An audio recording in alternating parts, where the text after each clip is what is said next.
Hello friends, welcome back to my channel blog. তোমরা কেমন আছো? আশা করছি তোমরা সবাই ভালো আছো। তো আমিও ভীষণ ভালো আছি। তো সবাইকে জানাই শুভ বিজয়া। তো আজকে হচ্ছে লক্ষ্মী পুজো, তো আমিও বাড়িতে লক্ষ্মী পুজো করছি। তো আমিও কীভাবে লক্ষ্মী পুজো করছি, তো তোমরা দেখো কী করছি, কীভাবে করছি। আশা করছি তোমাদের ভিডিওটা ভালো লাগবে। তো তোমরা পুরো ভিডিওটা দেখো, স্কিপ না করে। তো চলো, আগে হচ্ছে গিয়ে আমি ময়দাটা মেখে রেখে দিয়েছি, কারণ ঠাকুরের ভোগ করবো, লুচি সুজি নাড়ু এগুলো তো করতেই হবে। তো আগে হচ্ছে গিয়ে এই যে দেখো, না দাঁড়াও দেখো দেখাচ্ছি তোমাদেরকে ব্যাক ক্যামেরা করে। নারকেল ভেঙে নিয়েছি, তো এই 4টে নারকেলের নাড়ু হবে।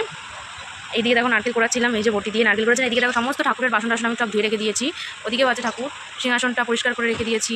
তারপরে এদিকে হচ্ছে ঠাকুরের জিনিস, এখানে হচ্ছে এই যে ময়দা মেখে রেখে দিয়েছি, সমস্ত কিছু হবে। তো চলো আগে নারকেলটা কুড়িয়ে নিই, তারপরে হচ্ছে কি সমস্ত কিছু বানাবো। তো এবার হচ্ছে কি আমি নারকেলটা কুড়িয়ে নিচ্ছি। তো দেখো বটিটা নতুন ছিল, তো আমার কোড়াতে কিন্তু খুব সুবিধাও হচ্ছিলো। দেখো তারপর অবশ্য বেঁকে বেঁকে যাচ্ছিলো বটিটা, তো অনেক দিন কোড়ায় না, ওর জন্য একটু অসুবিধাও হচ্ছিলো। আর হচ্ছে গিয়ে কাজ করতে করতে সারাটা দিন কেটে গেছিলো, তো সেরকমভাবে আর ভিডিও করতে পারিনি। তো দেখো একেবারে স্নান টান করে, মানে সন্ধ্যের সময় স্নান করেছি, একদম সন্ধ্যের সময় স্নান করে তারপর হচ্ছে আলপনা দিতে বসেছি।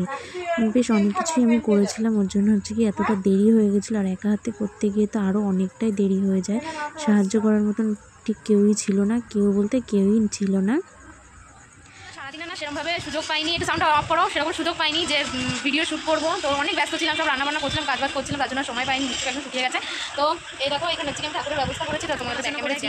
এই যে হচ্ছে গিয়ে নাড়ু, এই যে লুচি, এই যে এই ফল বানিয়েছি। আর একটা করি, আর একটা পেছনের দিকে আছে, ওটা থাক থাক থাক। আর এদিকে হচ্ছে গিয়ে আছে হচ্ছে গিয়ে সুজি, সব রকমেরই করা হয়ে গেছে। তো এই যে আমার ঠাকুর, পরে আবার পুরো কমপ্লিট করে তোমাদের সামনে আনছি। তো দেখাবো, ওখানে তোমাদের সব কিছু দেখাবো। আপাতত এখন রাখি, পরে আবার কথা হচ্ছে। তো এদিকে দেখো আমার কিন্তু আলপনাটা দেওয়া হয়ে গেছিলো, আর ঘর তো সেভাবে গুছানো হয়নি, তো একটু এলোমেলো আছে। তো চারিদিকে একা সামলাতে গিয়ে অনেকটা দেরি হয়ে গেছে। এদিকে দেখো আলপনা দেওয়াটা তোমাদের একটু শেয়ার করছি। এদিকে কারণ আলপনা আমি একা দিইনি, অনেকে মিলেই দেওয়া হয়েছে, আমার বৌদি, বোন আর আমি তিনজনে মিলেই দিয়েছিলাম একটু একটু করে। আর এদিকে দেখো পুজোর সব জোগাড় যন্ত্র আমার কিন্তু করাই হয়ে গেছে। আর এদিকে আমি সিঁদুর গোলাচ্ছিলাম, সব সিঁদুরের ফোঁটা দেবো ওই ঘটে, ওর জন্য হচ্ছে গিয়ে আমের পল্লবে সব কিছুতে, যাই হোক ওর জন্য সিঁদুর গোলাচ্ছিলাম আমি। আর আমি কিন্তু পুজোটা আমি একাই করি, কাউকে আমি ঠাকুরমশাই ডাকি না, নিজে থেকেই করা হয়। তো হচ্ছে নিজে থেকেই আমি করছিলাম পুজোটা। তো সবাই ছিল, চলেও এসেছিলো। তো এটা হচ্ছে আমি বুধবার দিন আমি করেছিলাম পুজোটা।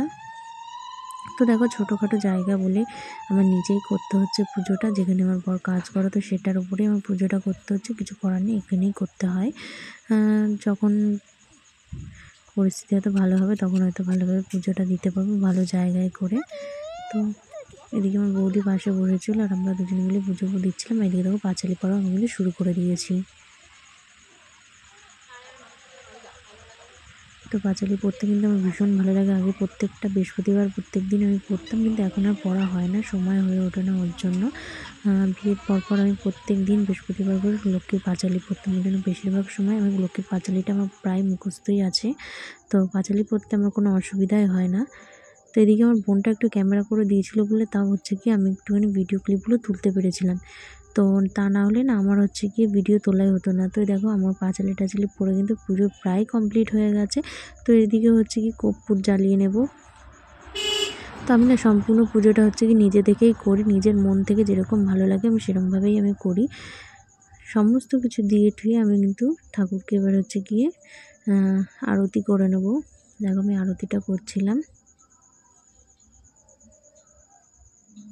তো এবার আস্তে আস্তে সবাইকে গিয়ে আরতি করা হয়ে গেলে তো সবাইকে হচ্ছে গিয়ে এইটার তাপটা আমি দিয়ে নেব, তো সবাইকে দেব। এদিকে সবাই আছে, আমার বাবা আছে, আমার দাদা আছে, সবাই আছে। এটা কিন্তু আমার দাদা, তোমরা কিন্তু সবাই চেনো। আর এদিকে দেখো আমার বোন, ওই কিন্তু ক্যামেরা করে দিচ্ছিলো। এদিকে আমার বৌদিও আছে, বসেছিল, ওদেরকেও সবাইকে দিয়ে নেব। তো চলো, যে আমার বাড়ির লোক আমার বর, তাকেই আমি কোথাও খুঁজে পাচ্ছিলাম না, জানি না কোথায় চলে গেছিলো, পুজোর সময় ঘরেই ছিল না তখন। তো এদিকে আমি হচ্ছে গিয়ে তাপ দিলাম আমার মাকে। তারপরে দেখি আমার ভাই চলে এসেছে, এটা কিন্তু আমার পিসির ছেলে। তো দেখলাম ও চলে এসেছে, আমি ওকে বলছি তুই আগে তাপটা নিয়ে নে। তো দেখো সবাই তাপ নিয়েছে, আমিও নিয়েছি, শুধুমাত্র আমি আমার বরকে খুঁজে পাইনি। এদিকে আমার ছোট্ট বাবাটাকেও আমি তাপ দিয়ে দিচ্ছিলাম, একটু আশীর্বাদ করাচ্ছিলাম ঠাকুরের কাছে। আর ও কিন্তু খুব সুন্দর নমস্কার করতে পারে। আর এই দেখো প্রসাদ কিন্তু আমরা দেওয়া শুরুও করে দিচ্ছি, সবাই এসেও গেছে প্রসাদ নিতে।